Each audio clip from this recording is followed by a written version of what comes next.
What would you do if a close friend turned out to be your worst enemy? This is a story of love, loyalty, and friendship put to the ultimate test. Hello and welcome back to the Karma Stories podcast. I'm Rob and I hope you are having a wonderful day today. Today I have a single story for you with two epic updates. The Karma Stories podcast is published to all major podcasting platforms, and you can also read along on YouTube under the @Karma Stories podcast handle. Alright, on to the story, let's jump right in. This story comes to us from Substantial Fox 4386. Am I the butthole for telling a friend that my husband can't be cheating on me and she's just projecting? For context, I, 31 female, have been with my husband Jay, 34 male, for 10 years. We met through mutual friends, began dating shortly after, and became engaged after being together for about 2 years. We aren't legally married yet, as we both agreed we wanted an all-out wedding and to travel for our honeymoon, but that crap is expensive, and we wanted to prioritize spending our money on things like our house, our vehicles, medical, and so on. We bought each other matching rings that we wear as if we are married, refer to each other as husband and wife, and present as married socially. We just haven't actually had a wedding. Our families understand this, and since we are both children of divorce, our parents were fine with us not wanting to get married, since their opinion of marriage was somewhat skewed, to put it politely. Most of our friends also don't comment on our lack of being officially married, as they either don't care, agree with our logic that there are more important things to spend money on, or are the sort of people who think the point of a legal marriage isn't as necessary as it has been in the past. Then there's Trisha, 28 female. I met Trisha through an old job and we got along really well. We enjoyed the same music, food, and had similar opinions on things like movies, books, and clothes. Trisha is a lovely person, and I do genuinely enjoy her friendship, but she occasionally goes through these odd phases where she analyzes the behavior of the men in our social circle. She will present her theories to us ladies based on things like social media posts, odd behaviors she says she noticed during group barbecues or beach trips, things like that. While I have no problem calling out potential crappy behavior in a friend, the things she deems suspicious don't really hold water in my opinion. For example, she's never quite let go of considering a male friend gay, and her evidence is that he's a bit of a perpetual bachelor. According to him, his bachelor status is because he's holding out for a girl who doesn't mind his transient lifestyle, as a man who has to travel a lot for work, and would want to join him rather than wait around at home. But according to Trisha, he must be having gay dalliances across the country and refuses to tell us, even though many in our friend group are gay out of the closet and even bring their partners to social events.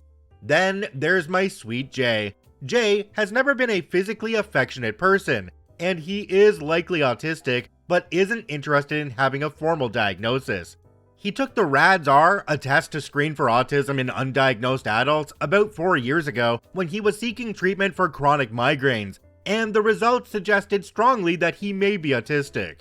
Once he got those results back, he sort of got over the idea of wanting answers for some of his mental health questions, preferring to just go to therapy and work on finding a good treatment for his migraines. According to him, the RADS-R was good enough to solve the mystery, and provided some closure for him. I didn't press the issue, as the idea of getting on his case about a diagnosis he didn't feel he needed seemed unnecessarily harsh to me. On top of that, Jay loves fishing. When you put these two facts together, hopefully a picture gets painted for you, but I'll clarify anyway. He knows all about the different types of aquatic environments in our area that you can legally fish, when all the different spawning seasons are, what every species eats, how they hunt, and he can even tell what sort of fish is on his hook based on how it feels when he's pulling them in.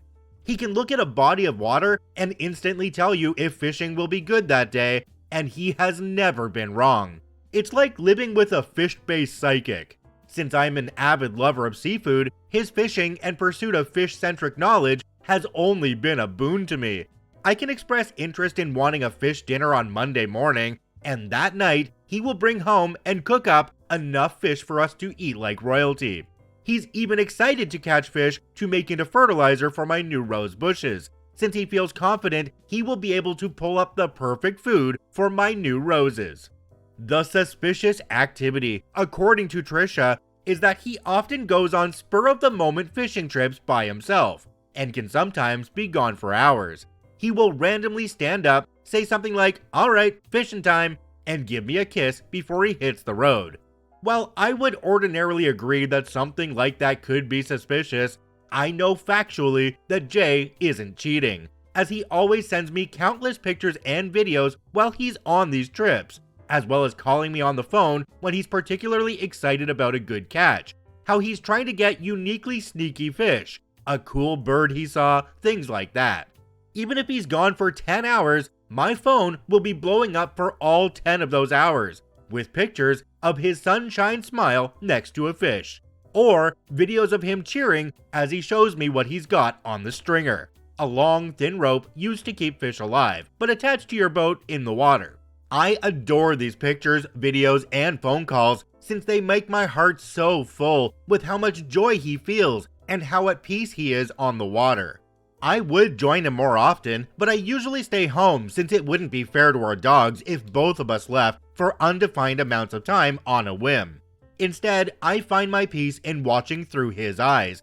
And when he comes home, I'm always happy to get the play-by-play of how the trip went while Jay prepares the fish for us to eat. We even have a game now where he quizzes me on what types of fish he caught, and if I win, I get a big hug.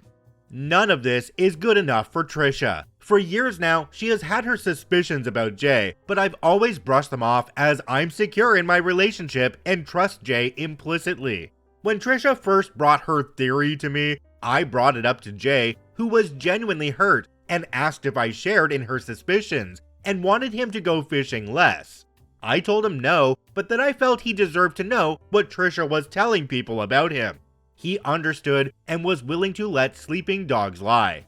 Over the years, as Jay and I kept on keeping on, unmarried and in fishy bliss, Trisha became more and more adamant that not only was Jay cheating, but that the reason we weren't married is that he convinced me to wait for an expensive wedding, and he would rather continue on cheating during fake fishing trips. Her proof was his random trips, the fact that he doesn't physically touch me a lot when we're in public, and how he never lets me go with him. Countless times, I have shown her the giant folder of fishing pictures and videos in my phone, call logs showing how often we're in communication, and told her that I don't need to have him grabbing on me or dangling off of me in public to feel secure with him. I've brought up our responsibilities as dog owners to not leave them alone for hours on a whim without the ability to relieve themselves outside.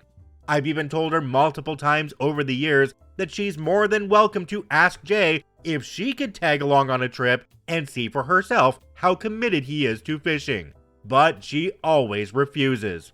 Again, since Jay has been fine with ignoring the drama, I let it slide, up until about a week ago. Jay was talking about going on a day-long fishing trip with two of our friends, Vince and Maria, who are married, as they had expressed interest in going and saw the trip as a sort of blend between a staycation and a chartered boat trip. Trisha spoke privately with me, saying that I must be happy that Maria is going, since she will be able to ensure that not only Jay can't cheat on me, but that Vince can't cover for him if he tries to. I'd finally had enough, as now she was dragging poor Vince into this and slandering his character, when all Vince had done is agree to a day trip with an old friend. I told Trisha that she needs to either bring her suspicions directly to Jay and hash it out with him, or let it go, because as far as I'm concerned, she's projecting her issues onto Jay since Trisha can't keep a guy longer than 3 months. While that assessment isn't entirely true, I wanted to hurt her feelings and cut her down to size, since that's my sweet Jay she's dragging through the mud. Trisha not only took it personally, but said that I was just naive and was afraid to be single. I told Trisha that she was projecting again, since she's a serial dater who scares men off with her wannabe Sherlock Holmes nonsense, and she can't fathom a man with a real hobby, because she only goes after half-baked fake gym bros more interested in their own chest than hers and wannabe finance bros who blow their entire paychecks on crypto. She stopped talking to me after that and hasn't reached out to me since. Granted, I haven't reached out to her either, but I'm mad at her because she was rude. Our friend group doesn't really give this entire situation much weight, saying stuff like, "That's just how she is," or "What did you expect?" or "We know Jay isn't cheating, but he's an exception to the rule, and maybe Trisha just doesn't see that." While I was willing to stand my ground at first and not budge on the issue, now I'm wondering if maybe I was too harsh and should apologize for being petty just because I wanted to knock her down a peg and get her to give up on her theories. Am I the butthole and should I apologize, or do I keep all 10 toes in the ground and let her twist? Jumping down to the comment section on this one, we have one from a user called PolarGC. It says, "First of all, Jay sounds wonderful. Congrats on snagging him. I smiled reading when you were talking about him. Very wholesome. Trisha sucks, man. Trisha isn't helping anyone. She's actively hurting people's marriages, relationships, and friendships. I'd bail on her ASAP. I don't know what you see in a person who has put that much time into belittling your wonderful husband." I was also a little irked by people in your group chat saying Jay is the exception. How? You said Trisha is always doing this, and she's wrong AF. Why are you friends with Trisha when she's fabricating rumors about your friends being gay and your husband cheating on you? Like, to the point that you told Jay, "This is what she's saying about you" to people. Like, you know she didn't just say it to you, but everyone, and you're still letting this bee hang around? Gross. OP responded to this one and said, "Hearing it framed this way is a shock I think I needed. I wanted to get defensive at first, but you have a really solid point. Someone else here asked if maybe Trisha is interested in Jay, and I'm going to dig into that. But now I want to dig into this as well. Thank you for your input, it's put a lot into perspective." Another commenter down below called Chocolate Candy Bar said, "Not the butthole, but why on earth is a friend allowed to talk like this about a couple? Or try to out a supposed gay, not gay man without anyone telling her to shut the F up? Feels like you guys got too stuck with the waves and are not seeing how toxic this person is, because you're used to her being eccentric. But no, this is way too much. It's insane to read, 'I gave my friend evidence of my husband not cheating.' And even if he's cheating, it's your business, and she can't know if you're okay with it. And also it's 2024, and adults are allowed to be married or not. Only cults care so much for other people's lifestyles." OP responded to this one and said, "Thank you for your words. You and others here have helped me get a fresh perspective on everything, and I'll be taking some time to collect my thoughts and get a plan of action for how to get to the bottom of things here. Lots of foul behavior to be sure." That's pretty much exactly what I'm thinking here. OP's been taking this from Trisha for years and not doing anything about it. I think OP's eyes might have been opened up, judging by their responses to the comments here. So we have two updates from OP. Let's get into the first one now and see where things went. This update is titled, "Update 1, Am I the butthole for telling a friend my husband can't be cheating on me and she's just projecting?" I want to give a small update now before I bring the axe down tonight. This will be shorter as Jay and I will be going fishing together this afternoon after lunch. I showed Jay the original thread and we had a heart-to-heart that lasted until the wee hours of the morning.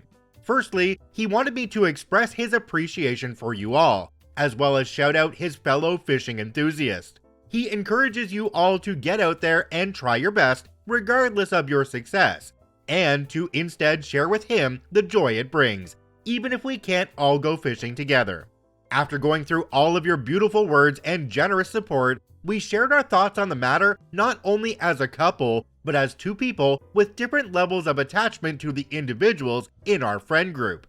We both agree that we had been holding on to these friendships more out of a sense of nostalgia and a desire to be kind, rather than actually examining what these friends brought to the table, and whether or not they enriched our lives. We had been distracted by a desire for community and old bonds, sacrificing our comfort and respect for not only ourselves, but our choice to be together, and have a dynamic that some may not view as normal or valid in some capacities. While Jay and I have different views on what certain friends mean to us, we agree that enough is enough, and it's time to not only establish boundaries, but to not give an inch to those who have caused us to come to this, Trisha especially. That said, Jay is a good man, a strong, whip-smart, generous man, and reading the feedback you all provided made me realize something. I am effing angry. I allowed a venomous waste of air around my sweet Jay, my Jay. She slandered him, belittled me, devalued what we have, and I allowed it, like some sort of coward. It's going to end now, and I'm ending it my way. I will not be allowing Trisha to slink away from this or have room to twist words to make me look like anything other than a woman with a righteous fury regarding the man she vowed to honor and protect. I'm sorry to report I will not be taking the high road, nor will I be handling this with tact and decorum. I'm blowing this bitch's social life sky effing high, along with anybody who sides with her. Scorched earth, no prisoners, blood for the blood god.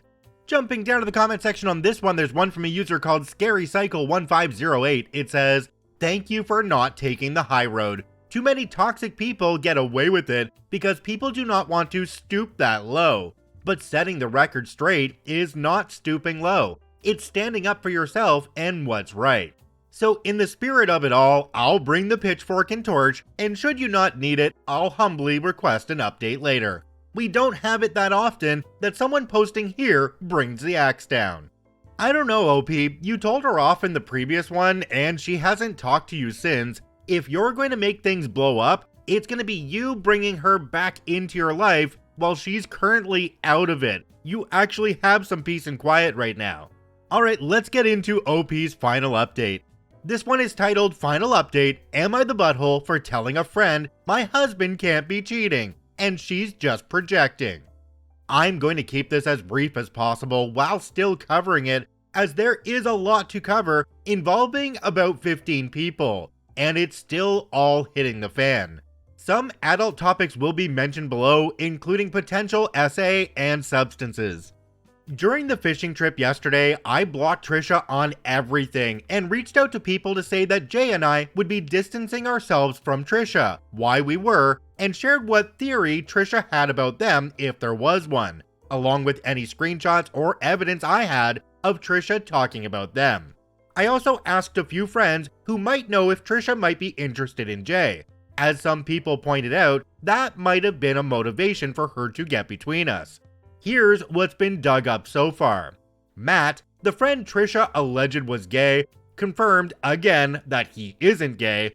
He shared a story about how he, his roommate, and Trisha had a get-together at one point where they drank and smoked some substances. During the night, Trisha got handsy and tried getting together with Matt's roommate, who declined. When they sobered up the following morning, Trisha said that it should be fine because men like that sort of thing. After that, Matt and his roommate weren't comfortable with her and effectively barred her from going to their place.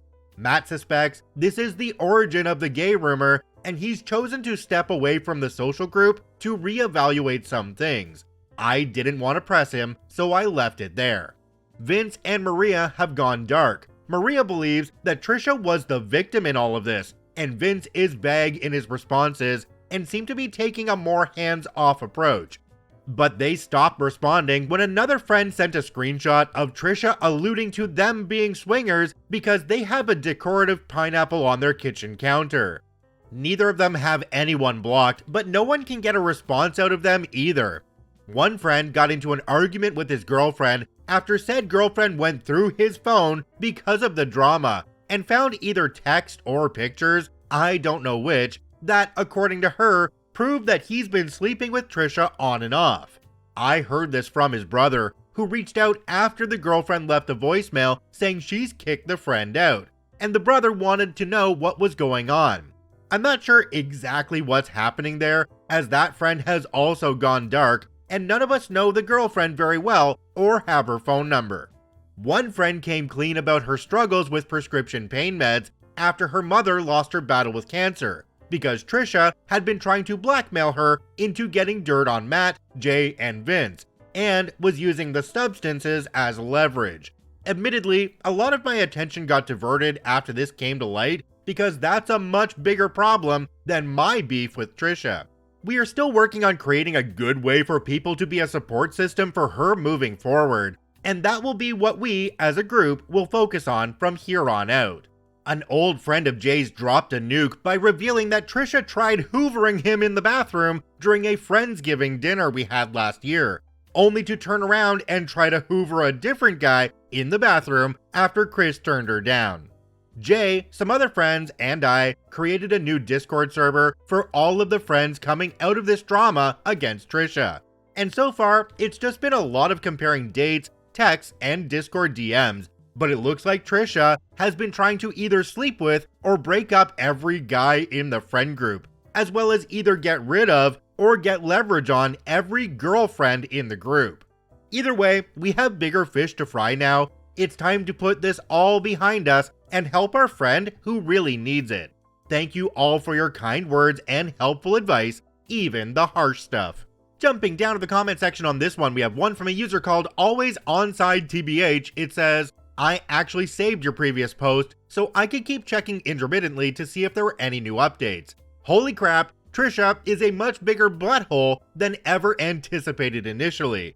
F her and her very being. She deserves to be all alone and sad with nobody to talk to after all the stuff she's been doing behind everyone's back. Blackmailing someone who just lost their mother is terrible. She's genuinely such a bad human being, disgusting person. Okay, wait, what? This is the end? This is the final update? Come on, we need to go scorched earth on Trisha, and we need to hear about it, come on. OP, if you don't turn this into a pro-revenge or a nuclear revenge story, I'm gonna be extremely disappointed. I think a lot of my listeners here will be as well. Now, the last update on this one was only posted 7 days ago, so there's still a chance that OP will update this one at some point, and I will be keeping an eye on their profile to update you guys if that ever happens. If you enjoy daily Reddit stories, I encourage you to follow and add us to your favorites on whichever podcasting platform you enjoy the most. Also, if you're on YouTube, make sure to hit that subscribe button. It really helps us out. I thank you for watching and listening. I hope you have a wonderful day, and we'll see you tomorrow.